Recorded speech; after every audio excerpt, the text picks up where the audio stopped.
سديدا يصلح لكم أعمالكم ويغفر لكم ذنوبكم ومن يطع الله ورسوله فقد فاز فوزا عظيما أما بعد فإن خير الحديث كتاب الله وخير الهدي هدي محمد صلى الله عليه وسلم وشر الأمور محدثاتها وكل محدثة بدعة وكل بدعة ضلالة وكل ضلالة في النار أيها الحاضرون قال الله عز وجل في كلامه المجيد والفرقان الحميد أعوذ بالله من الشيطان الرجيم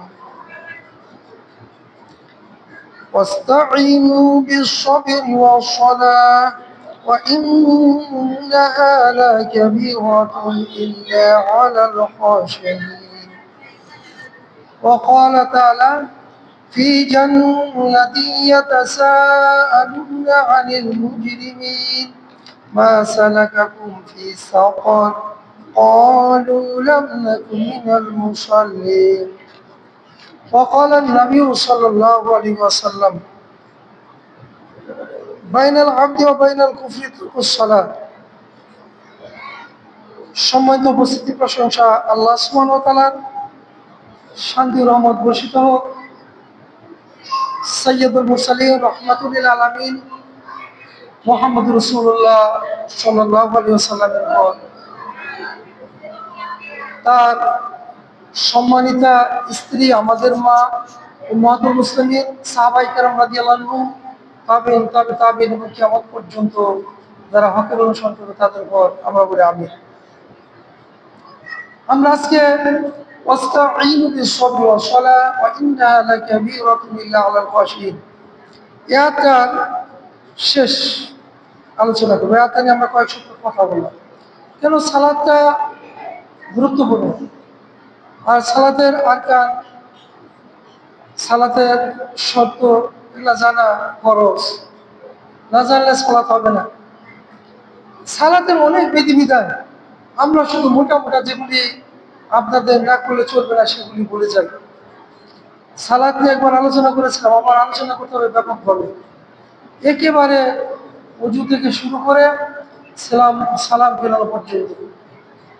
আমরা আজকে সালাত পরিত্যাগকারীর বিধান সম্পর্কে কিছু কথা বলবো। সালাত পরিত্যাগ করা কতটা অপরাধ সেই বিষয়ে কথা বলবো, আর সালাত আদায় করা কতটা সম্মানের সে বিষয়টাও চেষ্টা করবো তুলে ধরতে। আজকেও যথারীতি আল্লাহ কি বলেছেন এ আয়াতটি আবারও স্মরণ করে দেই। আল্লাহ বলছে ওয়াস্তাঈনু বিস-সাবরি ওয়াস-সালাহ, তোমরা আল্লাহর কাছে সাহায্য চাও সবর এবং সালাতের মাধ্যমে।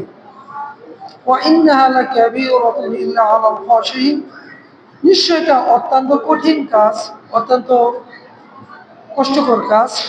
ইল্লা আলাল খাশিঈন, তাদের জন্য নয় যারা আল্লাহ ভীরু। আল্লাহ ভীরুদের বর্ণনা দিতে গিয়ে আল্লাহ বলছেন আল্লাযীনা ইয়াযুন্নুনা আন্নাহুম মুলাকু রাব্বিহিম ওয়া আন্নাহুম ইলাইহি রাজিউন, যারা নিশ্চিতভাবে বিশ্বাস করে। জান্না ইয়াযুন্নু, এটা জান্নাত ধারণা করা, অনুমান করা, আরেকটা অর্থ হলো দৃঢ়ভাবে বিশ্বাস করা, ইয়াকিনের সাথে। কোরআনের এটা যত জায়গায় এসেছে দৃঢ়ভাবে বিশ্বাস করা এসেছে। তাহলে আল্লাযীনা ইয়াযুন্নুনা আন্নাহুম মুলাকু রাব্বিহিম, যারা দৃঢ়ভাবে বিশ্বাস করে যে তারা তাদের রবের সাক্ষাৎ কামনা পাবে। ওয়া আন্নাহুম ইলাইহি রাজিউন, এবং তার দিকে তাদেরকে ফিরে যেতে হবে। আন্নাহুম মুলাকু রাব্বিহিম ওয়া আন্নাহুম ইলাইহি রাজিউন, আর তারা তার দিকে ফিরে যাবে। তো আমরা আজকেও এই কথাটা কোরআনুল কারীমের একেবারে সহজ সরল অর্থ বলার চেষ্টা করলাম। আর হাদিস, কয়েকটা হাদিস উপস্থাপন করব, যা আমি খুতবাতে একটা বলেছি। হাদিস প্রত্যেকটা আমি ইবনে মাজাহ থেকে নিয়ে এসেছি। হাদিসটা আসছে মুসলিম শহর অনেক ভারতে। হাদিসগুলি প্রত্যেকটা সহিহ। প্রথম হাদিস যেটা বলেছে عن جابر بن عبد الله رضي الله عنه قال قال رسول الله صلى الله عليه وسلم بين العبد وبين الكفر ترك الصلاة। জাবির ইবনে আব্দুল্লাহ রাদিয়াল্লাহু আনহু পরে তিনি বলেন রাসূল সাল্লাল্লাহু আলাইহি ওয়াসাল্লাম বলেছেন আল্লাহর বান্দা এবং কুফরের মধ্যে পার্থক্য হলো সালাত। বলেন তো পার্থক্য কি? কুফরের মধ্যে আর আল্লাহর বান্দার মধ্যে পার্থক্য কি? সালাত। এইভাবে আল্লাহর বান্দা মানে যারা মুমিন মুসলমান আর যারা মুমিন মুসলমান না তাদের মধ্যে পার্থক্য হলো সালাত। বুঝে নিতে হবে। حدثنا عبد الله بن بريدة عن أبيه قال قال رسول الله صلى الله عليه وسلم العهد الذي بيننا وبينهم الصلاة فمن تركها فقد كفر। আব্দুল্লাহ ইবনে বুরাইদা তার পিতা থেকে বর্ণনা করেন, তিনি বলেন রাসূল সাল্লাল্লাহু বলেছেন। কে বলেছেন? আগের হাদিস জাবির ইবনে আব্দুল্লাহ রাদিয়াল্লাহু আনহু বলেন, তিনি বলেন রাসূল সাল্লাল্লাহু বলেছেন। এই হাদিস আব্দুল্লাহ ইবনে বুরাইদা আন আবিহি, আব্দুল্লাহ ইবনে বুরাইদা তার পিতা থেকে বর্ণনা করেন قال তিনি বলেন قال রাসূলুল্লাহ সাল্লাল্লাহু আলাইহি ওয়াসাল্লাম রাসূল সাল্লাল্লাহু বলেছেন আল আদুল্লাযী বাইনানা ওয়া বাইনাহুমুস সালাত আমাদের এবং তাদের মধ্যে চুক্তি, কাদের মধ্যে? কাফের এবং মুশরিকদের মধ্যে চুক্তি হলো সালাত। কিসের চুক্তি? সালাত। দেখুন তাহলে আমাদের এবং তাদের মধ্যে চুক্তি হলো সালাত। ফামান তারাকাহা ফাকাদ কাফারা, যে তা ত্যাগ করলো, তারা ত্যাগ করলো, ফাকাদ কাফারা, সে কুফর করলো। হাদিস সহিহ। عن أنس بن مالك عن النبي صلى الله عليه وسلم قال ليس بين العبد والشرك إلا ترك الصلاة فإذا تركها فقد أشرك। কথাগুলো কঠিন, যদি আপনারা বুঝতে পারেন। আনাস ইবনে মালিক রাদিয়াল্লাহু আনহু বলেন, আনাস ইবনে মালিক রাদিয়াল্লাহু আনহু বর্ণিত রাসূল সাল্লাল্লাহু বলেছেন লাইসা বাইনাল আবদি ওয়াশ শিরকি ইল্লা তারকুস সালাত। আল্লাহর বান্দা আর শিরকের মধ্যে পার্থক্য কি? সালাত।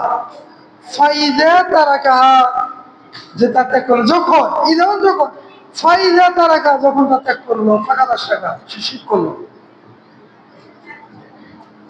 হাদিসগুলো স্পষ্ট বুঝলেন? কোরআন আয়াত বুঝছেন? সূরা তাওবা সম্ভবত 11 নম্বর আয়াত। আল্লাহ সুবহানাহু ওয়া তাআলা বলেছেন فَإِن تَابُوا وَأَقَامُوا الصَّلَاةَ وَآتُوا الزَّكَاةَ فَإِخْوَانُكُمْ فِي الدِّينِ।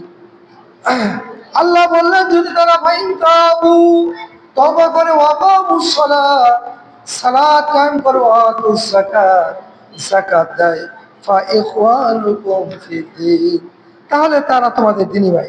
এই কথা আল্লাহ বললেন কেন? যারা সালাত কায়েম করে, যাকাত দেয়, তারা তোমাদের দ্বীনি ভাই। এটা আপনি বোঝার জন্য এর আগের আয়াতটা বুঝতে হবে। আগের আয়াতটা কাফেরদের মুশরিকদের দৃষ্টতা সম্পর্কে আল্লাহ সুবহানাহু ওয়া তাআলা আলোচনা করেছেন। তিনি বলেছেন লা ইয়ারকুবুনা ফি মুমিনিনা ইল্লা ওয়ালা যিম্মা ওয়া উলাইকা হুমুল মুতাদুন।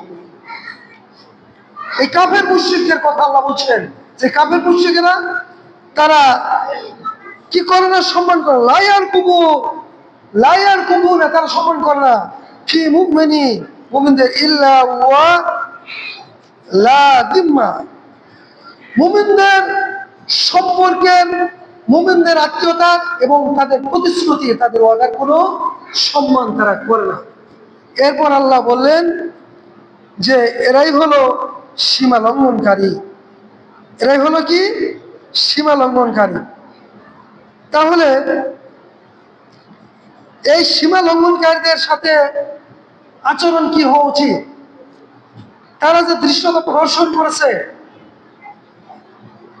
তাদের দৃষ্টতার জবাব দৃষ্টতা প্রদর্শনের মাধ্যমে যদি দেওয়া হয়, কোরআন যে উদ্দেশ্য নিয়ে আসে তা বাস্তবায়িত হবে না।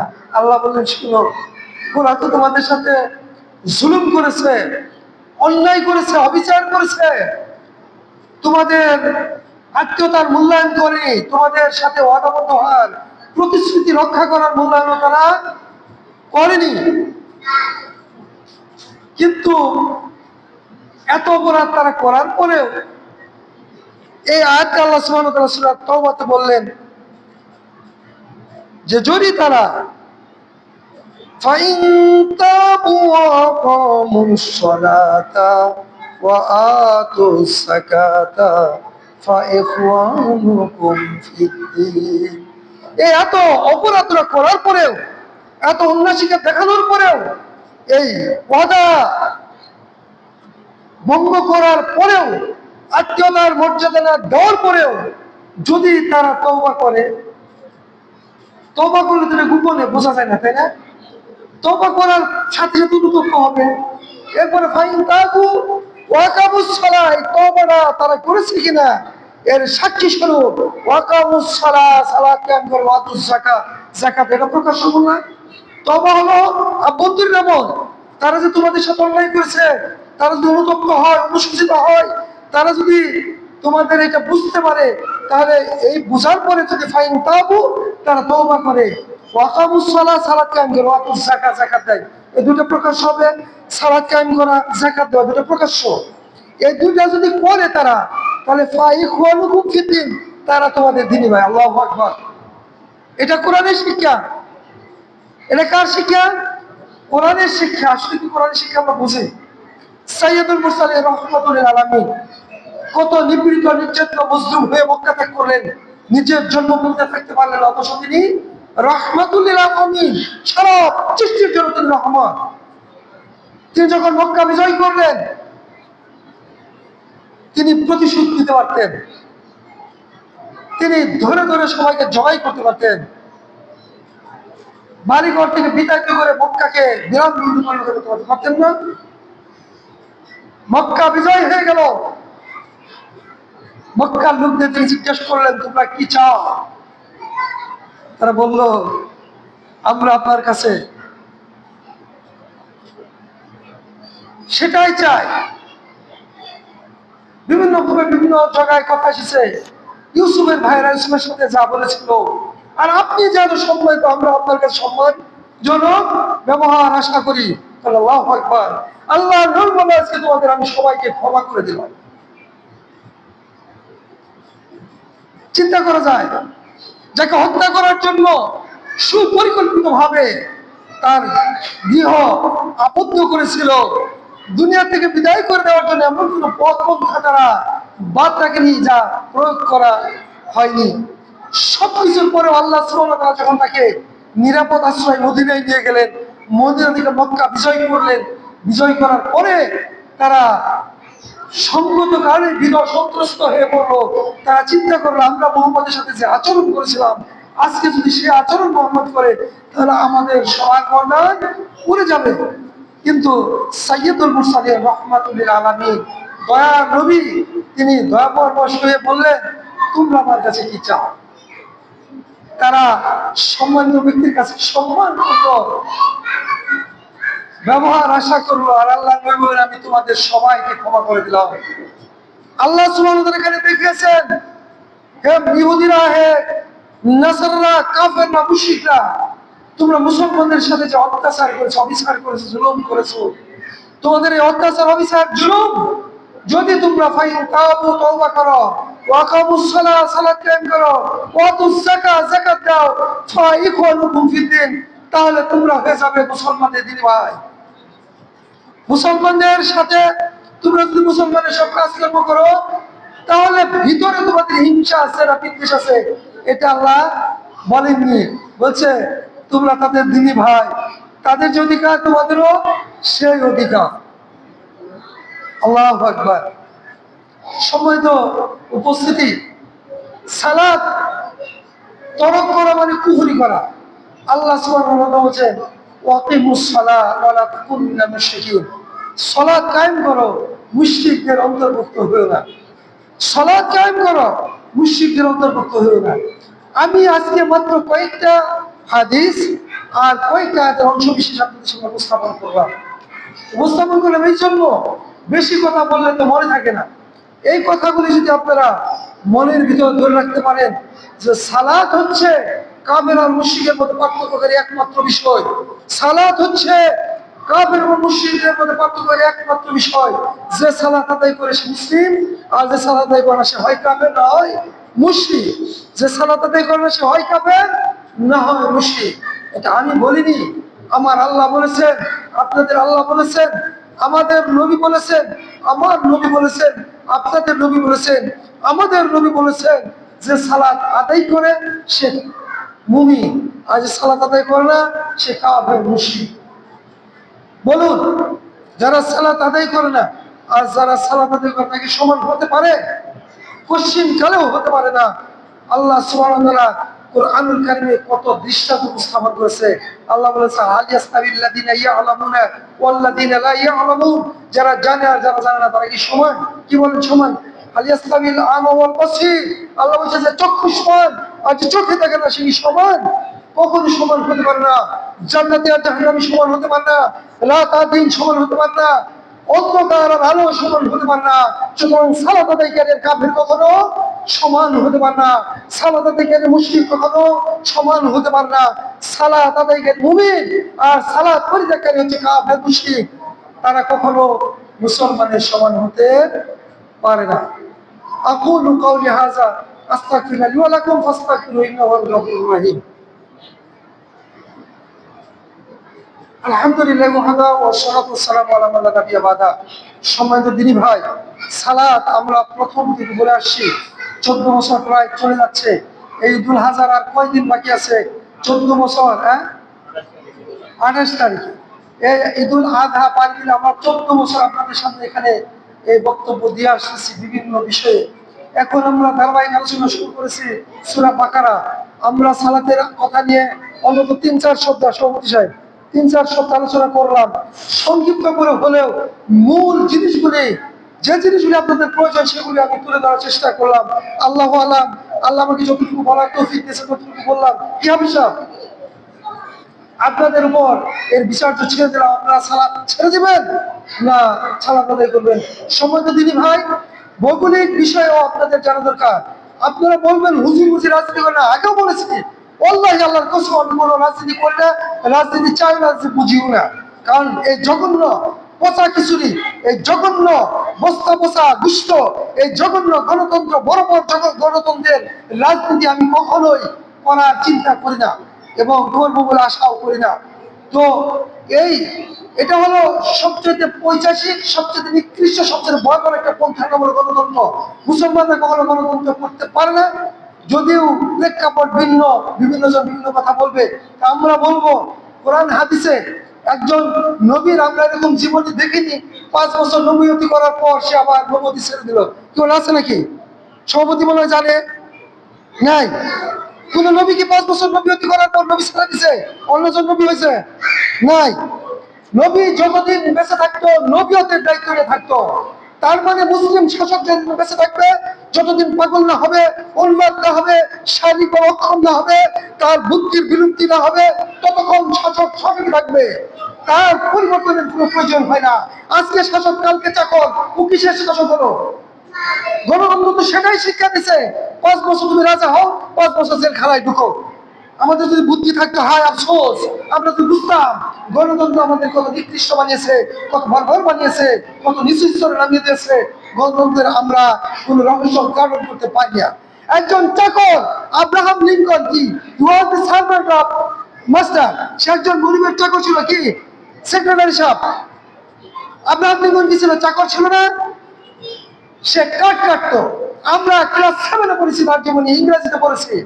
সে কাঠ কাটতো আর সে তার গরিবের কাছে 1 ঘন্টা দুপুরের সময় চেয়ে নিয়েছিল, যেমন 1 ঘন্টা সময় দিবেন, এর মধ্যে কোনো ডিস্টার্ব করবেন না।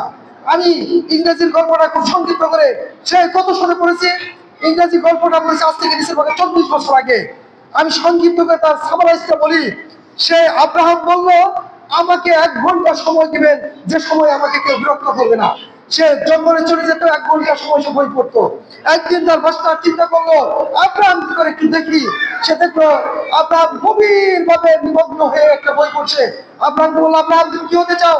বলছে আমি একটা ছেলে হবো। তখন তার গরিবের কাছে এটা হাস্যকর মনে হয়েছিল। আব্রাহাম লিঙ্কন সে একদিন এমন এক পদ্ধতি রচনা করেছে, এই পদ্ধতি ছাড়া সম্মানিতকে কখনো সম্মানিত করা যাবে না, কখনো মস্তক থেকে রাজার পুত্রকে নামিয়ে আনা যাবে না। তাহলে মানে এমন একটা পদ্ধতি তৈরি করতে হবে যে পদ্ধতির মাধ্যমে রাজপুত্রকে নামিয়ে চাকর বানাবো, আর আমি চাকর রাজপুত্র হয়ে যাব। সেই পদ্ধতির নাম হলো গণতন্ত্র। এই গণতন্ত্র মুসলমানরা লুপে নিয়েছে। গণতন্ত্রের মাধ্যমে তারা শান্তি চায়। ওয়াল্লাহি আল্লাহর কসম করে বলছি, গণতন্ত্রের মাধ্যমে কোরআনের শান্তি যেভাবে আসবে সেইভাবে কোনোদিন শান্তি আসবে না। গণতন্ত্রের মাধ্যমে কোনোদিন সেই শান্তি আসতে পারে না, আসবে না, এটা অসম্ভব। এটা শুধু মনে করেন না আপনাদের এখানে। আমি যখন কুয়েত ছিলাম, আমি কুয়েত থেকে চলে আসার অনেক কারণ আছে। কুয়েতে যখন বক্তব্য দিতাম, আমি কুয়েতে দায়ী ছিলাম সরকারি ভাবে। এখন আমার ডকুমেন্টস গুলো রেখে দিয়েছি, দেখতে পারেন। একেবারে কুয়েতের ধর্ম মন্ত্রণালয় থেকে সরকারি দায়ী থাকার পরেও আমি চলে এসেছি। কারণ হলো যে ওই কুয়েতে যারা আমাদের ভাইরা আছে তারা বলে যে আপনি বাংলাদেশে বক্তব্য দেন না কেন, কুয়েতে কেন বক্তব্য দিচ্ছেন? আমি চিন্তা করলাম আর এই কুয়েতে থাকা প্রয়োজন নাই, বাংলাদেশে যাই।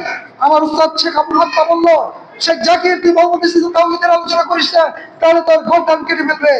আল্লাহু আকবার। আমি তার কথা শুনলাম। এয়ারপোর্টে যেদিন নামলাম কুয়েত থেকে, সেদিন আমি সর্বপ্রথম ফজরের সালাতের পর কিতাবুত তাওহীদের আলোচনায় শুরু করলাম। মানুষগুলি তাকে রইলো। ফজরের সালাতের পর এয়ারপোর্টে প্রায় 40 মিনিট 45 মিনিট আলোচনা করেছি, কেউ কি শব্দ করে। সম্মানিত দিদি ভাই, আপনাদের এই মসজিদ আসার পরে 3 মাস তাওহীদের আলোচনা করেছি, করিনি? 3 মাস আলোচনা করেছি। ইনশাল্লাহ আবারও মাঝে মাঝে করি, সময়তে করি। কারণ তাওহীদ ছাড়া মুসলিম হতে পারে না, মুসলিম তাওহীদ ছাড়া হতে পারে না, তাওহীদ ছাড়া কুলে ইবাদত কবুল হতে পারে না। তাওহীদ ইবাদতের কবুলের মূল শর্ত। আপনার যদি তাওহীদ না থাকে, আপনি মুশরিক, আপনার তো কুলে ইবাদত কবুল হবে না। তাহলে তাওহীদের আলোচনাই করতে হবে, আর মৃত্যু পর্যন্ত তাওহীদ বুঝতে হবে। তাওহীদ না বুঝলে কোনো মুসলিম হওয়া যাবে না। সুতরাং আমরা কোনো চেষ্টা করি হক কথা বলা। আল্লাহ যতদিন তৌফিক দিবে ততদিন হক কথা বলবো। যখন বলতে পারবো না, তখন আল্লাহর উপর নিজেকে সুবদ্ধ করে দিয়ে যেভাবে থাকা দরকার সেভাবে থাকবো। কিন্তু যতক্ষণ আছে শ্বাস, ততক্ষণ চালাবো প্রয়াস, তাতে যাই হয় হোক। সম্মানিত দিদি ভাই, বগুলি রাখছি, একটু প্রেক্ষাপট অবলোকন করুন। পশ্চিমবঙ্গের বর্তমানে শুভেন্দু শুভেন্দু যদি মুখ্যমন্ত্রী হয়, এই দেশের জন্য অশনি সংকেত। এই দেশের জন্য অশনি সংকেত। আপনারা রক্ষা পাবেন কিভাবে? আপনাদের রক্ষা পাবার একমাত্র মন্ত্র হচ্ছে তাওহীদের উপর প্রতিষ্ঠিত থাকতে হবে, ঈমানের উপর বলিয়ান হতে হবে। আমার মৃত্যু হবে তাওহীদের উপর হবে, মৃত্যু হবে ঈমানের উপর হবে। আমি মরে যাব, পৃথিবীতে আমি অমর হব না। আমাকে যদি মরতেই হয়, আমি ঈমানের সাথে মুশরিকদের সাথে লড়াই করে জীবন উৎসর্গ করবো। সেটার নাম শাহাদাত। দুনিয়াবি কোন স্বার্থের জন্য জীবন উৎসর্গ করে শহীদ হওয়া যায় না। শুধুমাত্র কোরআনের রাজ স্বীকার করার জন্য, কালেমা তাইয়্যিবাকে উপরে উত্তোলন করার জন্য যারা জীবন উৎসর্গ করে, তারাই হলো শহীদ, তারাই হলো শহীদ। আজকে শহীদদের সংখ্যা মানুষ ভুলে গেছে। আলেম ওলামা গণতন্ত্রের জন্য জীবন দেয়, তাকে শহীদ বলে। আপনি কি দেখেছেন যে শহীদ নাকি? শহীদ শুধু সেই আল্লাহ নবী বলেছেন, যারা ধর্মযুদ্ধে শহীদ হয় তারা শহীদ। এছাড়াও শহীদ আছে 6 প্রকার 7 প্রকার, যাদের গোসল দেওয়া হবে, যাদের জানাজা হবে, তারপরে তারা শহীদ। আল্লাহ নবী বলেছেন, পেট যাদের হত্যা করে শহীদ। এইভাবে 6-7 প্রকার। মহামারীতে যারা মারা যায় তারা শহীদ, চাপা পড়ে যারা মারা যায় তারা শহীদ। এদের প্রত্যেকের কি হবে? শরীর সমাধি যাতে হয়, পানিতে পড়ে যারা মারা যায় তারা শহীদ। এরকম 6-7 প্রকার শহীদ আছে। তাদের জানাজা হবে, তাদের কাপন হবে, তাদের সবকিছু হবে, তারপরে তারা শহীদের মর্যাদা হবে। কিন্তু প্রকৃতপক্ষে ইসলামের জন্য জীবনকে যারা উৎসর্গ করে, দুনিয়াবি কোনো স্বার্থের জন্য নয়, কোরআনের রাজকে কায়েম করার জন্য, কালেমা তাইয়্যিবাকে পথ পূরণের জন্য যারা জীবন উৎসর্গ করে, তারাই হলো প্রকৃত শহীদ। তাদের কোনো জানাজা হবে না, তাদের কোনো কাপড় হবে না, কাপড় হবে না, তাদেরকে সাহিত্য করা হবে। আল্লাহ সুবহানাহু ওয়া তাআলার দরবারে কিয়ামতের দিন তারা ওইভাবে উত্তোলিত হবে যেভাবে তারা দুনিয়াতে তাদের গায়ে রক্ত ঝরিয়েছে, তাদের মাথায় রক্ত ঝরিয়েছে, দাঁত ভেঙেছে, হাত কেটেছে, পা চলে গিয়েছে, আল্লাহর প্রতি অবিচল থেকেছে, তারাই হল শহীদ। সম্মানিত দিদি ভাই, আপনারা বুঝতে পারবেন না পারুন, আপনাদের জন্য দিনের উপর প্রতিষ্ঠা থাকার জন্য, দিনের জ্ঞান অর্জন করার জন্য, দিনকে সত্যভাবে ধারণ করার জন্য বিনীতভাবে অনুরোধ করছি। ওরা হিন্দু একটা বাতিল ধর্মের উপর যদি কট্টর হতে পারে, আমি মুসলিম, কেন আমি কোরআনের উপর কট্টর হতে পারবো না? ওরা হিন্দু পৌত্তলিক, ওরা একটা মূর্তিকে পূজা করার জন্য যদি কট্টর হতে পারে, ওরা যদি অবিভক্ত বাংলার জন্য বাংলার উপর আক্রমণ করতে পারে, কারণ আমি কোরআনের নাচকে কাম করার জন্য, কোরআনের দিনকে নিজের জীবন বাস্তবায়ন করার জন্য আমার জীবনকে উৎসর্গ করতে পারবো না, আমি কেন কঠিন হতে পারবো না? আমাকে ভাবতে হবে, আমাকে বুঝতে হবে, আমাকে কোরআনের উপর নিজেকে প্রতিষ্ঠিত করতে হবে, কোরআনের আইন নিজের জীবনে বাস্তবায়ন করতে হবে, কোরআনের আইন প্রচার করতে হবে, প্রসার করতে হবে। কোরআন আমার জীবন হবে, কোরআন আমার মৃত্যু হবে। যতদিন বেঁচে থাকবো কোরআনের পর বেঁচে থাকবো, যখন দুনিয়া থেকে চলে যাব, তখন এই কোরআনের পর দুনিয়া থেকে বিদায় হয়ে যাওয়ার চেষ্টা করব। এটা আমাদের প্রচেষ্টা হোক। আল্লাহ আমাদের সেই প্রচেষ্টা কবুল করুন। ربنا ظلمنا انفسنا وان لم تغفر لنا وترحمنا لنكونن من الخاسرين. ربنا ظلمنا انفسنا وان لم تغفر لنا وترحمنا لنكونن من الخاسرين. ربنا ظلمنا انفسنا وان لم تغفر لنا وترحمنا لنكونن من الخاسرين. استغفر الله الذي لا اله الا هو الحي القيوم واتوب اليه. ربنا آتنا في الدنيا حسنة وفي الآخرة حسنة وقنا عذاب النار. সম্মানিত দিনী ভাই, এই সালাত যারা কায়েম করে না, আল্লাহ সুবহানাহু ওয়া তাআলা বললেন ফি জান্নাতি ইয়াতাসাআলুনা আনিল মুজরিমিন, জান্নাতে তারা পরস্পর জিজ্ঞাসাবাদ করবে অপরাধীদের সম্পর্কে, মা সালাকাকুম ফি সাকার, কিসে তাদেরকে ভয়ঙ্কর সাকারে নিক্ষেপ করলো? ক্বালু, তারা বলবে লাম নাকু মিনাল মুসাল্লিন, আমরা মুসল্লি ছিলাম না। সালাত আদায় না করলে জাহান্নামে যেতে হবে। সূরা আল্লাহ সুবহানাহু ওয়া তাআলা কোরআনুল কারীমে বলেছে, আপনি যদি সালাত আদায় না করেন তাহলে জাহান্নামে যাওয়ার জন্য প্রস্তুতি নেন। সালাত আপনাকে 5 ওয়াক্ত সালাত আদায় করতে হবে, যে কোনো অবস্থায় সালাত আদায় করতে হবে। আপনার জ্ঞান আছে যতক্ষণ, সালাত আছে ততক্ষণ, ওয়াক্ত হলে সালাত আদায় করতে হবে। সালাতের বিকল্প কিছু নাই। সালাত ব্যক্তিকে আদায় করতে হবে, দাঁড়িয়ে আদায় করতে হবে, দাঁড়িয়ে না পারলে বসে করতে হবে, বসে না পারলে শুয়ে করতে হবে। সালাত বসে শুয়ে পুরো করছে না, ইশারায় আদায় করতে হবে। সালাত আদায় করতেই হবে, সালাতের কোনো বিকল্প নাই। ربنا هب لنا من ازواجنا وذريتنا قرة اعين واجعلنا للمتقين اماما رب ارحمهما كما ربياني صغيرا رب ارحمهما كما ربياني صغيرا رب ارحمهما كما ربياني صغيرا رب العالمين। আল্লাহ তাআলা তামাম পৃথিবীতে মুসলমানদের উপর যেভাবে নির্যাতন স্টিমরোল চলছে, আল্লাহ গো আপনি দয়া করে মেহেরবানি করে মুসলমানদের ঈমানকে মজবুত করে দিন, দিনের পর মুসলমানদেরকে প্রতিষ্ঠা করুন। মুসলমানদেরকে দিনের উপর প্রতিষ্ঠা করে তাদের উপর থেকে সমস্ত বালা মুসিবত দূরীভূত করে মুসলমানদের বিজয়কে ত্বরান্বিত করে দিন। রব্বুল আলামিন মুসলমানদের শিরকে উঁচু করে চলার তৌফিক দান করে দিন। মুসলমানরা শুধু আপনাকে সিজদা করে, আপনার হুকুম পালন করে, পৃথিবীর কারো হুকুম মুসলমান